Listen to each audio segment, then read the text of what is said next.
Hey everyone, this is David. Welcome back behind the velvet rope. Let's just get right into it today because we are joined by the one, the only Beth Stolarczyk.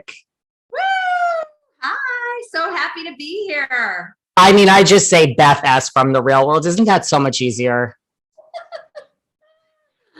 What is going on? How are you? I mean, I have to say, out of everyone from the real world LA cast, and I'm not just saying this to kiss your ass because you're here, like you're the one I would actually want to speak to if I was given a choice of speaking to anyone. Oh, that's so sweet. Thank you so much. I love that. It's sincere. It really is sincere. So what's up? I'm just happy that we had an opportunity to come back and do this homecoming season, and coming back to see all these people that I haven't seen in such a long time. We had a viewing party last night. I hosted a viewing party. And so a lot of cast members from different real worlds came and showed up, and we watched the second episode together, and it was so fun. I saw some of that. Who came from other, like, did Becky from New York come? I thought I saw her. No, nobody from New York. Eric Nies was going to come, but then he flew to Hawaii, so he couldn't come, which was unfortunate. But he's going to show up for one of the other episodes, which will be great. And then Cyrus came, of course, because he's one of my besties, and Tech from Real World Hawaii. I love it. Montana from Real World Boston. She came. We did a little bit of lashing out. She tried on some of my eyelashes that I created for an instant eye lift. So that was fun. I know we're going to talk all about your lashes. I've got a lot to talk to you about, but here's the thing. So listen, it's almost 30 years, like 1993. When you look back, I mean, do you say like, who was that girl, or is that like another lifetime to you? Or do you really have vivid memories of like 93 in LA? I mean, look, there's a lot of growing pains happening in 1993. I was 23. I turned 24 on the show, and I was, pretty much fresh out of Ohio. And, I look at my wardrobe, and it's like, I'm very like Saved by the Bell, 90210. I don't know what's going on there. We have to love, we have to love the wardrobe, right? Oh my gosh, that wardrobe and the bangs. I had the bangs going and the mole on my face. Yeah. So yeah, I mean, looking back at that, like I was not completely comfortable in my skin. I was trying to figure out what I wanted to do with my life. And I'm thrown in this house with people that, I knew right when I saw them. I mean, when I was getting interviewed for The Real World, one of the main questions they were asking me, because I'm super into music, like I love music, and I said, I love all types of music, but I cannot stand country music. It drives me crazy. I hate the whole country music lifestyle. I don't like the Wrangler jeans and the cowboy hats and the boots. Like, it's just not my jam. And then I'm living with a cowboy. And he's like my best friend. You might have got John his position, or maybe that's solidified your position. Who knows?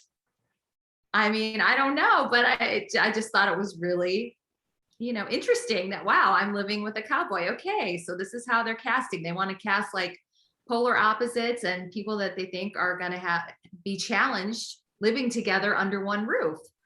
And yeah, and the whole David situation was really, that was a lot. It was a lot. Like, did you know what you were getting into? Like, was The Real World, because The Real World New York was the first reality TV we've ever seen. Like, was that already out and airing, or like you didn't have a chance to watch that or really know what that is when you were being cast? So I was watching the first season of The Real World, and I thought Eric Nies was so hot. Oh my God, beyond. When I had Eric on this show, I was just like, I'm not really going to bring that up to you now, but let's just kind of go there. Yes. He's beautiful. And he's beautiful on the inside as well. And yeah, so that's why I wanted to audition for the show.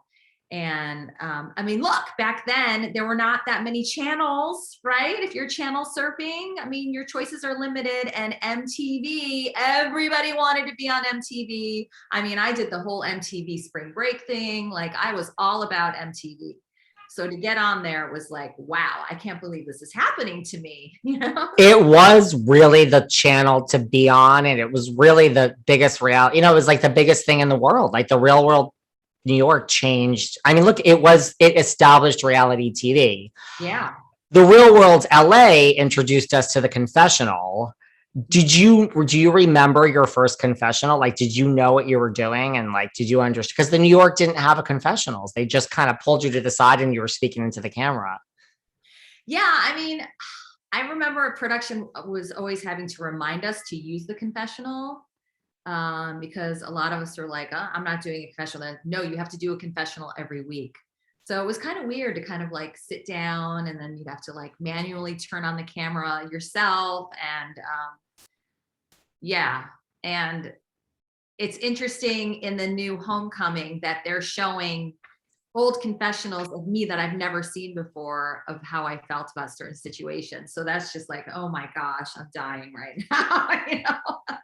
Are you dying as you watch this? Oh, it's hard. It's hard for me to watch. I'm gonna be very honest. It's really, really hard for me to watch. I mean, imagine seeing, video of yourself from almost 30 years ago that you've never seen, and you're seeing it at the same time that the whole world is seeing it. It's hard. It's hard to watch. How much? Because like I mean, we've seen some unaired footage. Like, how much of it? Like, is there a lot of stuff they're just kind of throwing at you guys? You're like, oh my god, this is just unaired. I've never seen this before. Yeah, I mean, there's a lot of, I mean, the fans are gonna love it. I think there's just so much new stuff, and revisiting old things, great things, and not so great things. It's definitely a roller coaster ride in the real world Los Angeles house. And then we'll get to all this homecoming stuff. Like, was it an easy transition for you? Like when you first went into the house, like, because there was one incarnation on the air, like you were in LA production, like you kind of, but you know what I mean? Like, did you kind of know what you were doing, or were you just like, this is so strange, like with these cameras? And no, I mean, I was, I was very self-conscious of how I looked. I mean, look, back then in the 90s, like all the women were like super skinny and had boob jobs, and they, everybody looked like they were on Baywatch. You walk down the street in LA, that's how all the girls looked. I didn't look like that. Like, I look the same, almost the same now as I did then. And I wasn't, I was not Baywatch material then, and I'm not Baywatch material now. So I was not comfortable with that back then. And so, yeah, I was super, super insecure, for sure. well, Tami, Tami is this beautiful woman. And to see her like just not secure in her looks, I